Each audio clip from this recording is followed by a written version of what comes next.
If you haven't already, please subscribe to the channel. We have new stories every day. Let's get started.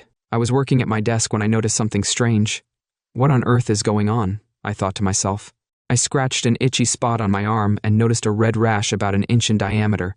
I'll check tonight if there are any spiders nearby. I probably got bitten while asleep last night, so I'll start with the bedroom. By the time I got home, most of the redness had disappeared, and much of the itching had stopped. It didn't worry me too much, but I decided to search our bedroom that evening to try and find the culprit. When I got home, my wife Jill was waiting for me. She usually comes home and has dinner earlier than I do. As I walked in, I smelled roast beef. She turned away from the stove and smiled. "Dinner will be ready in half an hour," she said. She gave me a light kiss before turning back to the stove. I felt a little disappointed. She seemed very reserved. "I'm tired and you're lucky I have the energy to kiss you and make dinner. You didn't take out the trash before leaving for work and now there's a full bag under the sink. I'll take out the trash later." She seemed ready to argue and complain about me at any moment. She didn't ask how my day went, so I didn't mention the bite on my arm. I wondered if her behavior might be related to depression. I had read somewhere that when a wife starts nitpicking her husband and getting upset easily, it could be a symptom of depression. It was better to be cautious, as it was obvious she was in a bad mood. I quietly pulled the trash bag from under the sink while she glared at me, and took it out to the bin in the garage. I grabbed a beer from the fridge and went to the living room to wait for dinner. I just wanted to keep my distance from her. If depression was the issue, she needed to see a psychiatrist and get treatment, but I hesitated to bring it up. I could imagine her reaction if I mentioned it, and I wasn't sure if I wanted to deal with that. Jill and I have been married for about 10 years, and we don't have children because she decided that her career was more important. She is 35 years old, quite attractive, and I'm 36 and I'd say I look pretty average. She worked in the underwriting department at a regional insurance company, while I'm an engineer at a local consulting firm. We both earn good money and don't struggle financially. When we first got married, there was a lot of love and passion, but over the years that feeling has faded. After dinner, I took care of the cleaning while she went into the living room. As I worked, she announced that she was going to chat with our neighbor. Jill spent a lot of time with her neighbor, Fran. Fran was divorced. Her husband had caught her cheating. After filing for divorce, he simply packed up and moved to California. I didn't like how much time Jill spent with her, but I didn't interfere too much. While she was out, I decided to check our bedroom for spiders. After dinner, I used a flashlight to inspect the room and the furniture. I didn't see any spiders. I found a small brown bug on the headboard, which I caught and put in an empty pill bottle. I also found another one under the pillow, which I killed. I was curious about what these creatures were, where they came from, and whether they might have bitten me. My friend Jake knew a lot about different insects, and I thought he might have the answer. I gave him a call. "What's up, Jim?" he asked. "I need your help. I found this bug in our bedroom and I've never seen anything like it before. Can you take a look?" "I'll take a close." I took a photo and emailed it to him. He replied a few minutes later, saying he'd take a look at it. I sent the email with the photo, then I leaned back in my chair and waited. About 20 minutes later, my phone rang. "Hey Jim, you should get an exterminator. You've got bedbugs, and they're very difficult to get rid of. That's why I recommend finding an exterminator as soon as possible. Have you or Jill traveled recently? They're usually brought back from cheap hotels, which is how they can end up at home or even at work. We haven't left the house in the past couple of months, and we haven't been near a hotel room. I haven't heard of any at work either. At least Jill hasn't mentioned anything about her workplace. You brought them in from somewhere. As I said, get in touch with an exterminator, and they might have some ideas for you. If it's only in the bedroom and it's recent, the rest of the apartment might still be clean. Thanks, Jake. Bedbugs. I thought I'd better head upstairs, search the bedroom, and see if I can find the source. It's already too late to call an exterminator, so I'll have to. I decided to wait until morning before going to the bedroom. I turned on my old computer and opened Wikipedia to read about bedbugs. There was a lot of unpleasant information about these tiny creatures. The only saving grace was that Jill hadn't complained about any bites yet. I thought it was just a matter of time before they reached the infestation stage. Once they start laying eggs, it's time to start looking for them. I started with our bed, checking the seams and crevices of the mattress. I didn't find any new bedbugs or signs of their presence, but I did notice a small fabric bag among the dust and rolls of gift wrapping paper that Jill keeps there. Jill used to take the bag with her to work when she planned to stop by her. Wellness club afterwards, I pulled it out and took a closer look. It was empty, and I didn't find any bedbugs, but I did notice some evidence. I also saw a hardened residue at the bottom of the bag that looked like dried nail secretions. When I brought it close to my nose, I smelled what was unmistakably the scent of those secretions mixed with the smell. I also noticed a hardened residue at the bottom of the bag that looked like dried nail secretions. What the hell was that? I thought, these aren't my secretions. Is she cheating on me? Maybe there was some other explanation, but I couldn't think of anything right away. Could she have lent the bag to a friend? Unlikely. If she's fooling around with someone, I need to find out quickly and then decide what I'm going to do. Forgetting about I decided to search for bedbugs. I put the bag back in its place, went to my den and poured myself a large scotch on the rocks. Should I confront her before I do that? I need to be sure she's having an affair and find out with whom. That will determine my next steps. A confrontation would just lead to denial and leave me with no clarity and no trust. It's not the best way to continue our marriage, but how do I find out? I could hire a private investigator, but that would likely be too expensive, so I'd have to handle it myself. Electronic gadgets were all the rage, so I went back to my computer to search for them. There seemed to be a ton of websites selling devices designed to catch cheating spouses. I looked at different surveillance items to see what would fit my situation without costing too much. Judging by the look and smell of the bag, it was clear that Jill hadn't been going to the spa after work. She was using that time to meet with her lover, carrying her lingerie for their rendezvous in the bag, and then going back home. It was obvious that she was going to a motel or private house. I used this information to decide on my purchases. I decided to get a small recording device that could be hidden in her bag and a GPS tracker that could be attached to her car. I didn't think tapping her phone would work, since she mainly used her mobile phone for personal calls. The GPS tracker would help me monitor. I wanted to know where she was when she was away from home. I pulled out my credit card and was just finishing placing the orders with express shipping when I heard Jill come home. I heard her go into our bedroom. She was being impatient and didn't care about me anymore. I knew why she was cheating on me. We might end up separating, so I needed to do something. To start thinking about protecting myself financially, I made some bank and investment transfers on my old computer. Once I finished, I felt a bit better, knowing that I could undo things later if I was mistaken.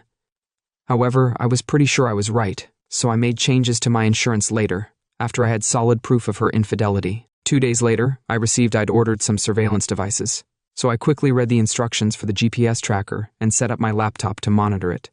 Then I attached the tracker to the underside of her car and a mini voice recorder. When she went to visit her friend Fran that evening, the recorder's transmitter once everything was set up. I went into the boot of her car and waited. I wouldn't have to wait long because it was Thursday, and she usually stopped by the spa after work. She typically left for work earlier than I did, so the next morning I watched on my laptop via the GPS tracker as her car headed toward her. At work, she took her small gin bag with her, so I knew she was likely going to meet her lover while she was driving. I could hear the radio playing, and then I heard her voice when she spoke on her mobile phone. "Hi, are you ready for tonight?" "Good. Same time and place as usual." "All right, see you there. I love you." My suspicions were confirmed. Her declaration of love to him likely meant that they had been doing this. I thought she might be planning to leave me, so I decided to follow her tonight after work to see who she meets. It seemed like they had different cars, which would help me stay unnoticed while I observed. I left work early and parked outside her workplace about half an hour before she was due to leave. Her car was still in the parking lot while I waited, but soon after she arrived. When the workday ended, her car started moving. I tracked her on my laptop, then I started my car and followed her to the Red Roof Motel by the highway. I pulled into the motel parking lot a few minutes after she arrived. I hung back to observe from a distance. She was still sitting in her car, but soon another car pulled up and parked next to her. A man got out, waved at her, and walked into the motel. He came out a few minutes later. A few minutes later, he got into his car and drove toward an apartment complex. She followed him in her car. They both entered room 142. As she entered, she was carrying her small gin bag. Her lover looked familiar to me, and I tried to remember where I had seen him before. He was short, slim, but fairly handsome. Then it hit me. I had seen him at several office parties at Jill's workplace that we had attended. He was married to the woman was much larger than him, and she definitely had a fiery temper and was very possessive of her husband. I wondered what she would do if she found out about this little meeting. I'd even remember their names. Joe and Melinda Bateman. We had sat at the same table during one of the parties, but I didn't recall Jill. I hadn't seen much of him recently, and I was curious about what had sparked this affair.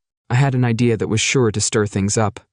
I got out of my car, went into the motel office, and asked to see the local phone directory. I quickly found Joseph and Melinda Bateman listed. I stepped outside and dialed their number on my cell. Hello, is this Mrs. Bateman? Melinda de Batman? Yes, who's calling? I don't know you, but something else is interesting. Do you know where your husband is right now? He's at the gym. Why do you care? I think I should inform you that he's currently at the Red Roof Motel near Maple Road in room 142 with a woman. You're lying. He wouldn't dare do something like that. Check for yourself, Mrs. Bateman. I clicked the phone, and it went silent. With a smile on my face, I returned to my car and waited to see what would happen next. About 20 minutes later, a large Cadillac stormed into the parking lot and stopped in front of room 142. The driver was a very angry redhead. Melinda got out of the car and went to room 142. She found her husband's car was parked outside and started pounding on the door. A few minutes later, the door opened, and I saw it was on the chain. Melinda didn't stop. She stepped back and kicked the door wide open, slamming poor Joe in the face. I was really starting to enjoy this. I imagined a very angry woman beating up both Joe and Jill. Jill. It took me a few seconds to realize that I'd seriously underestimated the fury of a scorned woman. Gunshots rang out from the room where I was sitting. I couldn't see into the room, but the shots didn't bode well for Joe and Jill. I was in shock when I saw Melinda return, clutching a 9mm pistol. She got into her car and sped out of the parking lot with screeching tires, almost hitting a truck. A few seconds later, the doors to other rooms started opening, and people came out to see what was going on. The office clerk, CL, came over, looked into the room, and then turned to a nearby guest, shouting, "Call, hurry!" I didn't want to move. I thought that if I started the car and drove away, it would draw attention to my strange behavior. Instead, I got out of the car and joined the crowd that had gathered at the door of the room. 142, I could just about make out Joe's body on the bed, with blood flowing from his chest. I didn't see Jill for a few minutes. The ambulance and police arrived, and I had to decide what to do. I was pretty sure my wife was also in the room and had been shot. Should I go and see what had happened to her? I thought to myself that she wasn't really my wife anymore. Besides, should I feel responsible because of my call to Melinda? I didn't think I should be held responsible for someone else's actions. The police secured the crime scene quickly as the paramedics entered the room a few minutes later. A medic came out and shook his head at the police surgeon. I concluded that both Joe and Jill were dead. People started to disperse, and I decided to follow suit. No one noticed as I got into my car and drove away. Police detectives and the press arrived shortly after I left. I was just leaving when the police arrived. Some might say I was a heartless bastard for not staying to see what happened to my wife, but I felt that she had broken our marriage vows, and I was no longer responsible for her. It might seem cruel now, but it's important to remember that I was still boiling with anger. I did feel a little sorry for her that evening, though. An hour or two after I got home, 2 police officers arrived. Mr. Donovan arrived. I knew they were there because of what had happened at the motel, but I tried to act as though I knew nothing about the incident. "How can I help you?" I said. "Is Jill Donovan your wife? Is there a problem?" I was pretty shocked when I heard the news about my wife. I wasn't totally sure what happened when I left the motel, but I had an idea. She said she was going to the gym when she left that morning. The office glanced at each other before responding. "She was shot, sir." "Why?" "She was at a motel on Maple Street." The officers were starting to feel uncomfortable. What was she doing at a motel? I started to feel nervous. She was with a man. His wife found them and shot them. My God, how terrible. "But officers, I recently found out my wife was cheating on me, so I'm not surprised. Where's this man's wife? Did you catch her?" "She took her own life." I was almost speechless. "My God, yes. Will you be all right?" "Sir, yes. Thank you very much for the information. Where is my wife now?" "They took her to the city morgue." "Sir, you can go to identify her. I'm going to go there to identify her and then make arrangements for the funeral. The morgue opens at 9. Thanks again, officers. I'll do that in the morning." "Good night," I said, closing the door. I don't think I looked or acted appropriately, as if I were truly shocked by the news. I felt no remorse for my actions. Now, there were other things to take care of first. I called Jill's parents. They should be the first to know. I thought that was when I told them. I told them what had happened. They were initially speechless and didn't believe that their daughter was dead, or that she had been committing adultery when she died. They agreed to meet me at the morgue the next morning to help with the final funeral arrangements. It was a sad conversation, and I knew it would be hard for them. Then I called my parents and informed them about what had happened. They were just as shocked as Jill's parents. I knew it would be hard for them to come to terms with the fact that Jill had been unfaithful and was now dead. I knew it would hit them hard, because they had always loved Jill until recently.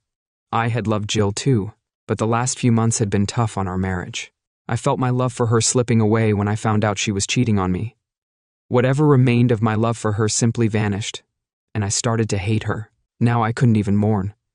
I realized that calling Melinda about her husband's affair might attract the attention of the police, so I'm going to call my lawyer in the morning and arrange a meeting to discuss my involvement in the deaths of my wife and Joe. I didn't think I'd done anything that could get me into trouble, but I wanted to be sure just in case the police investigated what happened with Joe's wife. I wanted to be sure of my legal position that evening. I went to bed early but couldn't sleep. I kept replaying the events of the day in my mind, wondering if I could have done anything differently. I concluded that there was nothing I could have changed later that week. I met with my lawyer, and after hearing my story, he confirmed that I couldn't be held legally responsible for the deaths of my wife and her lover in any case.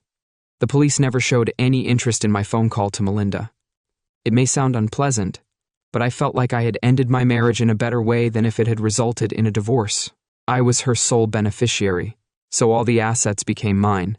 If we had divorced, I would have had to split everything with her, which would have been very costly. Now I'm looking for a new wife, and at 36 I still have time, so children will definitely be part of my next marriage.